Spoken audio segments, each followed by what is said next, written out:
Episode 20 पुरानी यादें। Mister Sinha के जाने के बाद माही जमीन पर घुटने टेक कर बैठ गई। वो फूट फूट कर रोने लगी। अगर कोई मुझे ऐसे देख लेगा तो जरूर ये बात कल न्यूज़पेपर में छप जाएगी। वो ये सोचकर जल्दी से खड़ी हो गई। उसने अपने बैग से टिश्यू पेपर निकाला और अपने आंसू पोंछने लगी।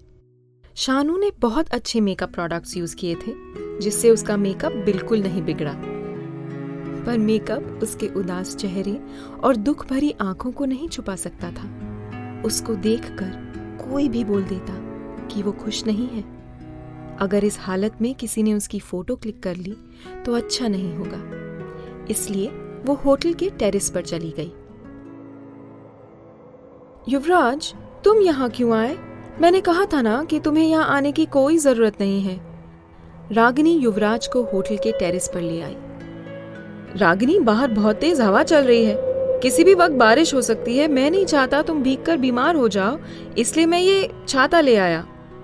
युवराज ने रागिनी को सतरंगी छाता पकड़ाते हुए कहा। ये तुमने ऐसी ड्रेस क्यों पहनी है? युवराज रागिनी को घूरते हुए बोला। रागिनी व्हाइट चोली और धोती स्टाइल स्कर्ट में बहुत सिडक्टिव लग रही थी। कैसी लग रही हूं मैं? रागिनी चारों तरफ घूमते हुए बोली। ये ड्रेस मैंने top fashion designer Sanjay Bhatia से डिजाइन करवाया है। ये रामलीला फिल्म के आइटम सॉन्ग वाली ड्रेस से इंस्पायर्ड है। तुम तो हमेशा ही अच्छी लगती हो, पर तुम्हें नहीं लगता ये ड्रेस कुछ ज्यादा ही छोटी है? अरे तुम मुझे बच्चा समझते हो, पर यहाँ मैं एक एक्ट्रेस हूँ, मुझे ऐसे ड्रेस पहनने पड़ते हैं, रागिनी ने चिढ़ते हुए कहा। रागिनी की आवाज सुनकर माही पीछे मुड़ी। युवराज और रागिनी कुछ दूर खड़े होकर बातें कर रहे थे। तेज हवाओं से उसके बाल आपस में उलझ रहे थे। उसका काजल अब धीरे धीरे फैलने लगा था। उसने अपनी पास्ट की यादों को अपने मन के किसी कोने में छुपाकर रख दिया था, पर आज युवराज को सामने देखकर उसे वो सभी बातें फिर से याद आने लगी। उसने अपने कांपते हाथ में वाइन का ग्लास कसकर पकड़ा हुआ था। जैसे ही रागिनी ने माही को देखा, उसने युवराज की बाहों को कसकर पकड़ लिया। वो उसे खींचकर अपनी बाहों में भरने लगी। वो ये सब माही को जलाने के लिए कर रही थी। आपने कुछ ज्यादा ही पी रखी है, इसलिए आप हमारे साथ चलो। मेरा बॉयफ्रेंड आपको आपके घर तक ड्रॉप कर देगा, रागिनी ने माही से कहा। युवराज ने माही को देखकर नजरें फेर ली। वो उसे इग्नोर कर रहा था। इन 5 सालों में युवराज और माही एक बार भी नहीं मिले थे, और आज भी युवराज ने माही को दूर से देखा, पर उसके पास जाकर उससे बात नहीं की। इन 5 सालों में माही इतनी ज्यादा बदल गई थी कि पहचान में ही नहीं आ रही थी। सिंपल सी सूट और दुपट्टे में नजर आने वाली लड़की आज इतनी हॉट और ग्लैमरस लुक में नजर आ रही थी। कल की गुमनाम लड़की आज अपनी खूबसूरती से लोगों के दिलों पर राज कर रही थी। रागिनी ने फिर से कहा, युवराज तुम क्या कहते हो? युवराज ने हामी भरी और बिना किसी एक्सप्रेशन के रागिनी की तरफ देखते हुए कहा, हाँ चलो साथ चलते हैं। माही दी, क्या तुम ठीक हो? रागिनी ये कहते हुए माही के लिए परेशान होने का ड्रामा करने लगी। कोई जरूरत नहीं है, माही ने कहा। रागिनी जानती थी कि माही मना कर देगी और वो इस वजह से काफी खुश थी, पर जब वो युवराज की तरफ मुड़ी तो उसने अपना ड्रामा फिर से स्टार्ट कर दिया। उसने युवराज से कहा, दी को देखकर लगता है कि वो मुझे माफ नहीं करना चाहती हैं। मैंने पहले ही उनको मनाने की बहुत कोशिश की। मैंने उनका ख्याल रखना चाहा, पर फिर भी वो मुझे इस तरह से ट्रीट करती हैं। रागिनी रोने की एक्टिंग करने लगी। वो अपना सर युवराज के कंधे पर रखते हुए बोली, पता नहीं मैं और क्या करूं कि वो मुझे माफ कर दें। तुम प्लीज मत रो, माही हमेशा से ऐसी ही है। तुम उसके लिए कुछ भी कर लो, वो तुम्हारी कभी कद्र नहीं करेगी। युवराज ने रागिनी के जुल्फों को संवारते हुए कहा। उसने अपनी पॉकेट से सफेद रुमाल निकाला और उसके आंसू पोंछने लगा। होटल के बाहर खड़े लोग युवराज के ब्लू मर्सिडीज कार की तारीफ कर रहे थे।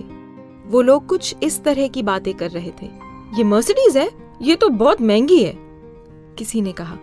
तभी वहां खड़ी एक लड़की बोली, मैं युवराज जैसे एक रिच और हैंडसम लड़के से शादी करना चाहती हूँ। पता नहीं मुझे मेरा प्रिंस चार्मिंग कब मिलेगा। सब लोग युवराज की बातें कर रहे थे। तभी उन्होंने युवराज और रागिनी को एक साथ होटल से बाहर निकलते हुए देखा। हर कोई उन दोनों को ही देख रहा था। रागिनी ने युवराज के कंधे पर हाथ रखा था और युवराज ने रागिनी की कमर पकड़ रखी थी। वो दोनों कार में बैठे और वहां से चले गए। उन दोनों को गए हुए कुछ ही टाइम हुआ था। तभी वहां एक रेड एंड ब्लैक कलर की बुगाटी वेरॉन कार आई। ये कार तो सुपर लग्जूरियस है और इसकी कीमत करोड़ों में है। ये वर्ल्ड की सबसे ज्यादा बेहतरीन और तेज स्पीड से दौड़ने वाली कार है, लोगों ने भीड़ में से कहा। विक्रम के लाख मना करने पर भी बनी नहीं माना। वो भी माही को लाने के लिए अपने पापा के साथ कार में बैठ गया। वो डर गया था। उसे लगा माही अब उसके पास नहीं आएगी। बनी का उदास चेहरा देखकर विक्रम से रहा नहीं गया और वो उसको अपने साथ ले आया। रात हो चुकी थी। बारिश के बाद आसमान साफ हो चुका था। बादलों के बीच से अब चांद दिखने लगा था। कार में बैठा बनी बार बार मोबाइल देख रहा था। वो माही के मैसेज का वेट कर रहा था। विक्रम ने बनी से कहा, मेरे लिए यहाँ वेट करना। बनी तुरंत अपने पापा से चिपक गया क्योंकि वो भी माही को लेने जाना चाहता था। वो अपने बेटे की तरफ देखकर सोचने लगा, अगर वो नशे में होगी तो मैं तुम्हें बताऊंगा या उसे। ये सोचते हुए विक्रम ने बनी को मना कर दिया। वो बनी का सिर सहलाते हुए बोला, नहीं, आप नहीं चलोगे, मैं माही को लेकर आता हूँ। बनी को ये बात अच्छी नहीं लगी। वो भी जाना चाहता था। बनी का चेहरा उतर गया। उसका उतरा हुआ चेहरा देखकर विक्रम को उस पर प्यार आने लगा। उसे लगा उसने बनी को फालतू में डांट दिया। उसने अपने बेटे को गोद में बिठा लिया और उसे प्यार से कहा, मैं जल्द ही वापस आऊंगा। नीरज, कार को अंडरग्राउंड पार्किंग में ले जाओ। विक्रम ने ड्राइवर से कहा। ओके सर, ड्राइवर ने बोला। होटल के एंट्री गेट पर कार का डोर खुला और विक्रम बाहर निकला।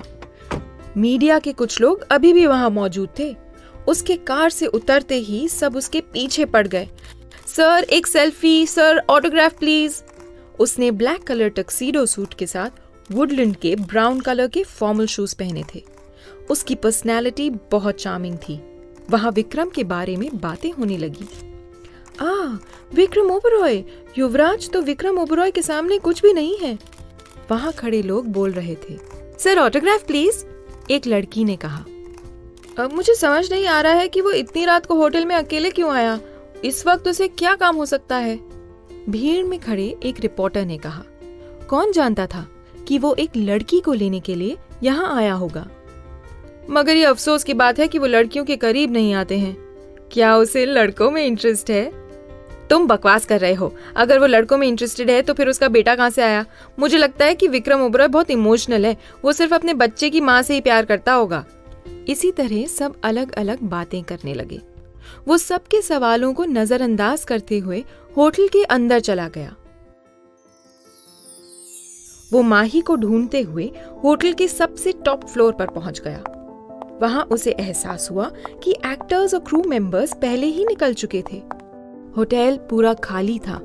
वर्कर्स सफाई करने में लगे हुए थे। लाइट्स डिम हो गई थी। उसने एक वेटर से माही के लिए पूछा, पर उसे कोई जवाब नहीं मिला। वो माही को हॉल में ढूंढने लगा। उसने माही को कॉल भी लगाया, पर माही फोन नहीं उठा रही थी। विक्रम जब वॉशरूम के पास वाले एरिया से गुजर रहा था, उसने माही के मोबाइल की रिंगटोन सुनी। वो समझ गया कि माही वॉशरूम में है। उसने वॉशरूम का दरवाजा नॉक किया। माही, माही! उसने जोर जोर से आवाज लगाया, पर उसे कोई रिस्पॉन्स नहीं मिला। फोन बज रहा था, पर वो नहीं उठा रही थी। वो कुछ पल के लिए सोचने लगा। उसे लेडीज वॉशरूम में जाने के अलावा और कोई रास्ता नजर नहीं आ रहा था।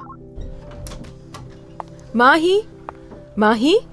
वो वॉशरूम के अंदर जाते ही फिर से माही का नाम लेकर बुलाने लगा। उसने बार बार माही का नाम लिया, पर माही ने कोई जवाब नहीं दिया।